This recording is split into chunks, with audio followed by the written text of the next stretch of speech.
আসসালামু আলাইকুম রহমতুল্লাহ। সুপ্রিয় দর্শক মণ্ডলী, 2025 সালে যারা দাখিল পরীক্ষা দিয়েছিল তোমাদের বোর্ড চ্যালেঞ্জের রেজাল্ট কিন্তু প্রকাশ হয়েছে। দেখতে পাচ্ছ দাখিল 2025 পুনর্নিরীক্ষণের ফলাফল। তো পুনর্নিরীক্ষণের ফলাফলটা কিন্তু দিয়ে দিয়েছে, বোর্ড চ্যালেঞ্জের রেজাল্ট দিয়ে দিয়েছে। তো এটা তোমরা কিভাবে দেখবা? দুইটা উপায় তোমরা দেখতে পারবা। দুইটা উপায়ের মধ্যে একটি উপায় হলো এই যে এখানে তোমরা মাদ্রাসা বোর্ডের যে ওয়েবসাইটটি রয়েছে, দেখো মাদ্রাসা শিক্ষা বোর্ড যদি তোমরা লেখো তাহলে এই ওয়েবসাইটটি আসবে। নোটিশ অপশনে যদি যাও তোমরা, মাদ্রাসা শিক্ষা বোর্ডের হোম পেজে যাই আমি।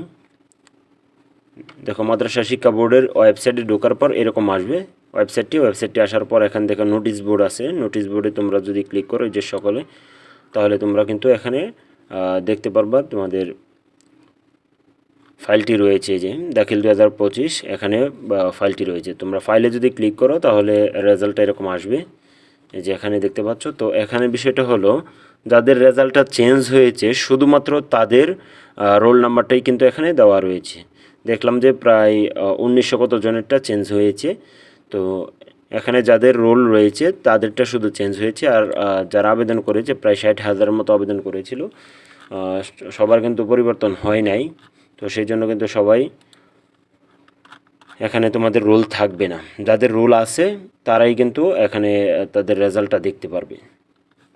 পরবর্তীতে আরেকটা নিয়ম হলো সহজ নিয়ম। যে সহজ নিয়মটা হলো যে তোমরা যদি দেখতে চাও তাহলে তোমরা চলে যেতে হবে এডুকেশন বোর্ড রেজাল্ট, যেটা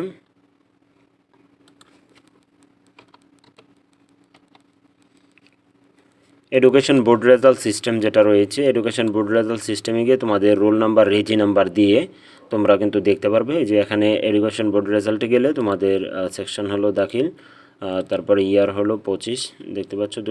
তারপরে দেখো বোর্ড নাম্বার, মাদ্রাসা বোর্ড এখান থেকে খুঁজে বের করবে, মাদ্রাসা বোর্ড খুঁজে বের করে তারপর রোল নাম্বার, রেজি নাম্বার, তারপরে ক্যাপচা 9 আর 1 10 হয়, এখানে যত হয় যোগ করে তত লিখে সাবমিট করার পর তোমাদের রেজাল্টটা দেখতে পারবে। তো দেখবে যে তোমাদের রেজাল্টটা যদি চেঞ্জ হয়ে থাকে তাহলে চেঞ্জ দেখাবে, আর যদি চেঞ্জ না হয় তাহলে আগে যেরকম দেখেছো ঠিক তদ্রূপই কিন্তু দেখাবে। তো যদি চেঞ্জ হয়ে থাকে অবশ্যই কিন্তু চেঞ্জ রেজাল্টটা দেখাবে, আর যদি চেঞ্জ না হয় তাহলে পূর্বের রেজাল্টটাই কিন্তু দেখাবে। তো আশা করি বুঝতে পেরেছো, দুইটা সিস্টেমে কিন্তু রেজাল্ট দেখা যাবে। তার যে সিস্টেমটা হলো এখানে পিডিএফের মাধ্যমে তোমরা খুঁজে বের করতে পারবা। যদি খুঁজে বের করতে চাও তাহলে এখানে তোমরা আস্তে আস্তে খুঁজবা, তোমাদের সিরিয়াল নাম্বারটা দেখবা, তোমাদের রোল নাম্বার সিরিয়াল নাম্বারটা যদি তোমার 100858, এটা 58 এরকমভাবে তোমাদের কাছাকাছি থাকলে তোমরা আস্তে আস্তে দেখতে পারো। পিডিএফটা তোমরা নামাতে পারবা খুব সহজে। তো পিডিএফটা নামাতে হলে বাংলাদেশ মাদ্রাসা শিক্ষা বোর্ড এই ওয়েবসাইটটিতে যেতে হবে। এই ওয়েবসাইটটিতে গিয়ে তারপর তোমরা এখানে দেখতে পারবা বাংলাদেশ মাদ্রাসা শিক্ষা বোর্ডের ওয়েবসাইটের মধ্যে কিন্তু নোটিশ বোর্ডের মধ্যে এই পিডিএফটি রয়েছে, এখান থেকে ডাউনলোড করে দিতে পারবে, ডাউনলোড করে দেখতে পারো। তো দেখা হচ্ছে পরবর্তী কোনো ভিডিওতে, আর সে পর্যন্ত ভালো থাকো, সুস্থ থাকো, আল্লাহ হাফিজ।